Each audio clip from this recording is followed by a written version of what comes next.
მოვიგო დიაბეტზე ძალიან ბევრი და გაჩერდა. ალბათ არა იმაზე ვილაპარაკო თუ როგორ მარტივი სამართავი არის დიაბეტი არა. ვილაპარაკო იმაზე თუ როგორ ადასტურად მართავდი და აი შეიძლება ახლაც მართავ დიაბეტს ძალიან არასწორად. 1010 დღიდან ალბათ 1000 დღე მაქვს ჩავარდა, ასე რომ ვთქვათ.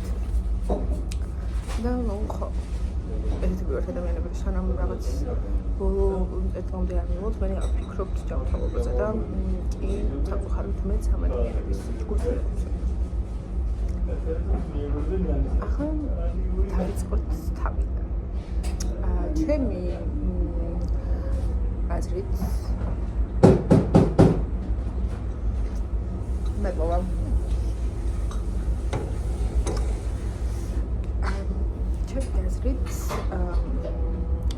ჩემს ორგანიზმში დიაბეტმა გაიღვიძა, როცა გადავიტანე ომიკრონი. ეს იყო 2022 წლის იანვარი. ჯანმრთელობ ვიყავი რაღაც სუსტად, ტესტიც კი ჩავაბარე კოვიდის, მაგრამ უარყოფითი იყო, მაგრამ მქონდა შეხება კოვიდიან ადამიანთან. ნუ შესაძლებლად ის სიმპტომები რაც მქონდა, ყველანაირად იყო კავშირში ომიკრონთან.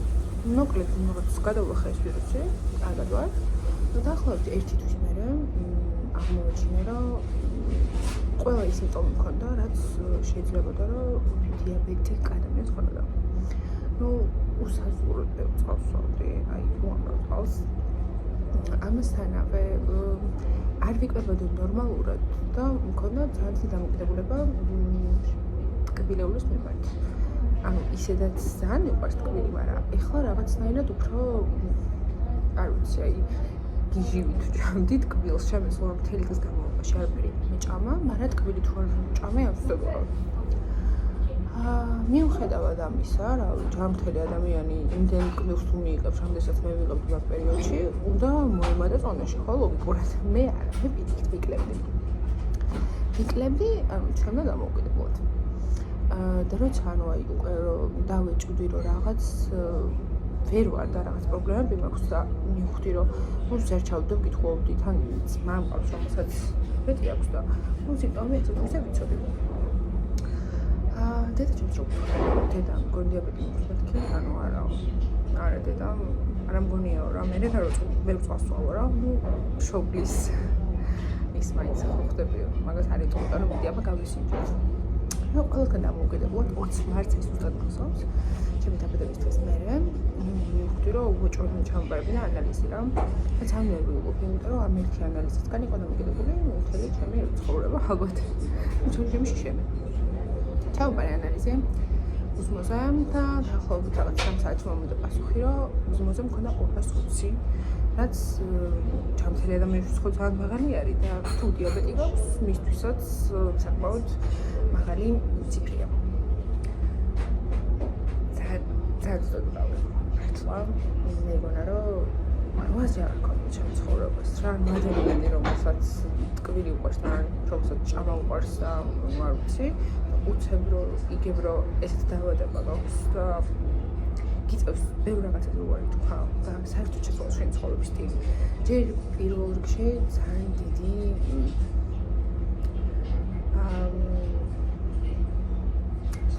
დამაპირწკდა.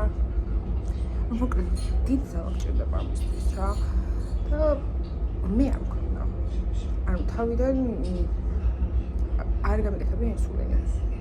ვიყავი ენდოკრინოლოგთან, ვიზომავდი ჭამის წინ უზმოზე, ჭამის შემდეგ 2 საათის შემდეგ, ნუ მაღალი ციფრები მქონდა, მაგრამ ნუ 100 და 300 ყოველ შემთხვევაში არა.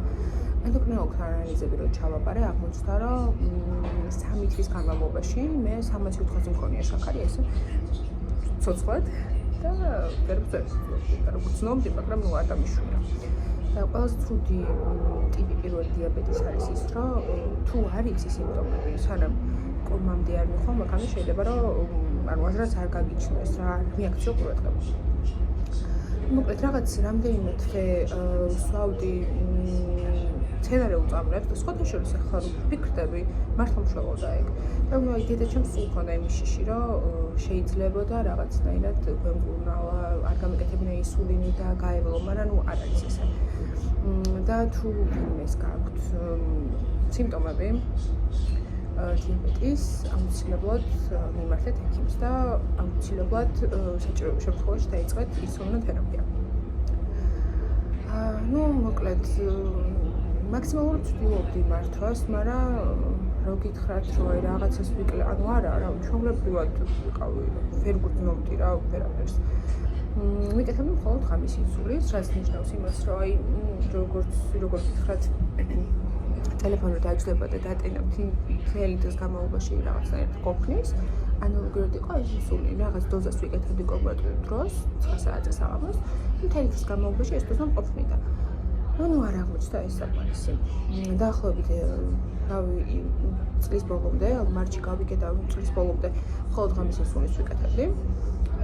და ბოლოს მივხვდი, რომ უკვე მართლა მაწუხებდა რა, თან ზუსტად ვგრძნობდი თავს ჭამის მერე, აი ეგრევე მინდოდა რომ დამეწინა, ბევრ წყალს ვცვალდი და მაწუხებდა რა ყოველდღიურობაში უკვე. მივედი ენდოკრინოლოგთან, ისე ჩავიტარა ყველანაირი კვლევა. მადლობა ხმარიც რაღაც გართულებებია მქონდა, თუმცა მაინც გლიკორიზირებული ჰემოგლობინი, როგორც გითხარით, აჩვენებს ანალიზს თუ რამდენიმე თვის განმავლობაში საშუალოდ რამდენი გქონდა ჩაქარი და ნუ ესეც მაღალი მქონდა. და დავიწყე ინსულინის თერაპია, უკვე ყოველი ჭამის წინ ვიკეთებდი. ესეც ძალიან რაღაცნაირად რთული იყო. ანუ ადრე თუ დიდად არ ვაქცევდი ყურადღებას რა და რაღაც, ეხლა უკვე ყოველი ჭამის წინ მიწევდა ინსულინის გაკეთება, გაზომვა. და არ მართავდი. მოკლედ აი ესე ზუსტად რო გითხრათ, ალბათ 1 წლის განმავლობაში შეიძლება მეჭამა ისე რომ წამალი არ გამეკეთებინა. შეიძლება უბრალოდ თბილი მეჭამა. და იყო დღეები, როცა ვფიქრობდი, რომ აი იცი რა არის ანჟელა, შემთხვევით უნდა მიხედო და რაღაც ახალგაზრდა ორგანიზმი გაქვს, შეიძლება უძლებს, მაგრამ რაღაც პერიოდის მერე გადაგთვალოს. მაგრამ ნუ ძალიან იშვიათად იყო ეს დღე. დანარჩენ დღეებში უბრალოდ იმას ვფიქრობდი, რომ აი ერთხელ ვცხოვრობ რა, სადამით ვცხოვრობ და ნუ ეს ძალიან არასწორი მიდგომა არის და არაჯანსაღი. და ეს ერთი კვირა კაფეში დავდივარ